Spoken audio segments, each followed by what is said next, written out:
obviously things changed somewhat dramatically for the Philadelphia Eagles. They were so beat up going into this postseason run, and Carson Wentz led them to 4 straight wins in the regular season to get there. What did you think of the hit by Jadeveon Clowney on Carson? Yeah, listen, it's hard when you have a guy like Carson Wentz who's a really good athlete and he's escaping.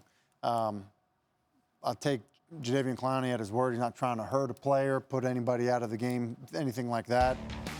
You know, it's tricky. You got an athletic guy running down the field, you're pursuing, he's going down, he kind of dives on him, it looks bad. Do I think he'll get fined? I do. Yep. That's the part right there. Right, and so I think he'll get fined. You know, what I call it a dirty hit. I'm not comfortable necessarily saying that because of the type of athlete that Carson is and how fast that is happening.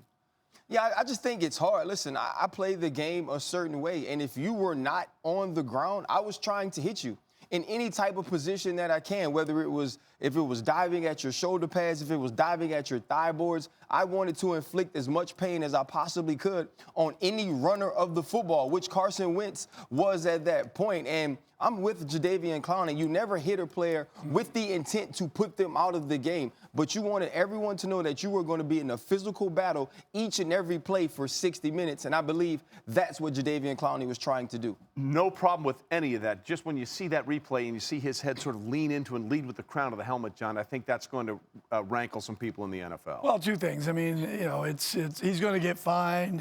He did lead with his head. And it is a quarterback, and that does matter in this league, regardless. And a defensive player doesn't think about that. And Jadeveon Clowney's not a dirty player. He's playing football. You're trying to minimize the yardage your opponent gets, and it's competitive.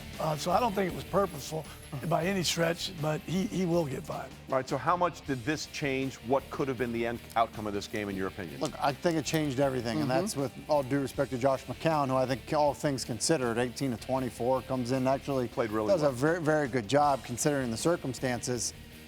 Carson Wentz was the difference maker here. With all of the injuries, it was his ability, his athletic ability, his ability to extend, to let some of these younger guys and inexperienced guys at wide receivers break loose a little bit, containing him, and just his ability to shoot the ball to all areas of the field is a game changer. So not having him, now all of a sudden you've got backup quarterback, backup receivers, backup running backs, backup offensive linemen. Right side of the line. Yeah, and so now, you know, you're not playing with a full set of tools. I'm for sure not going to be as analytical as that, because everything Tim said was correct. I just remember playing with Troy and Troy Polamalu. Yeah. And there would be times in games where things weren't necessarily going really well for us, and I'd just walk over to him and be like, hey, man, it's time for you to do something. I was like, you got to do some Troy stuff. And it was real, because it wasn't anything that you can actually quantify. Right. You couldn't say. One of those flying leaps right, over the you middle. didn't know what it was going to be. But if you look at the last 4 weeks, Carson Wentz was doing some of that Wentz stuff. There were some things that we wanted to see from him and making other people around him better, whether it was Boston Scott, Greg Ward, Perkins, no matter who these guys were, they understood that the person pulling the trigger could do special things. And when you lose that, it's deflating. The reason you were there was Carson Wentz and what he was able to do. And for him to go out early like that when it was really his time, is very hard to overcome. John, as a coach, when you see exactly what Ryan Clark was talking about, because let's be honest, Wentz is the reason they were in this game or in the postseason in every way. When he goes out, what is your responsibility as a coach to sort of let the team know, yeah, this stinks, but we can still be fine? Hey, Doug Pederson has done a fantastic job. Carson Wentz, no doubt, carried this team the last month of the regular season. He was the reason, you know, they were entertaining that game in Philadelphia.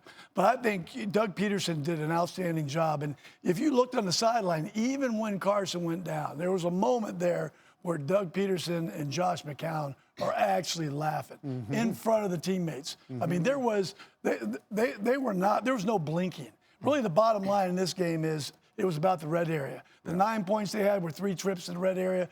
Those are 4-point swings, and then a 4th and 4 they didn't convert. Would you have kicked the field goal on 4th and 4, the first 4th down they tried to convert? I think once you're playing with Josh, your backup quarterback, and no disrespect for Josh, but Josh got no reps all week preparing for the game. So I think I would have considered that. Not that it would have made any difference, because they didn't score a touchdown all night anyways. Thanks for watching ESPN on YouTube. For more sports highlights and analysis, be sure to download the ESPN app. And for live streaming sports and premium content, subscribe to ESPN+.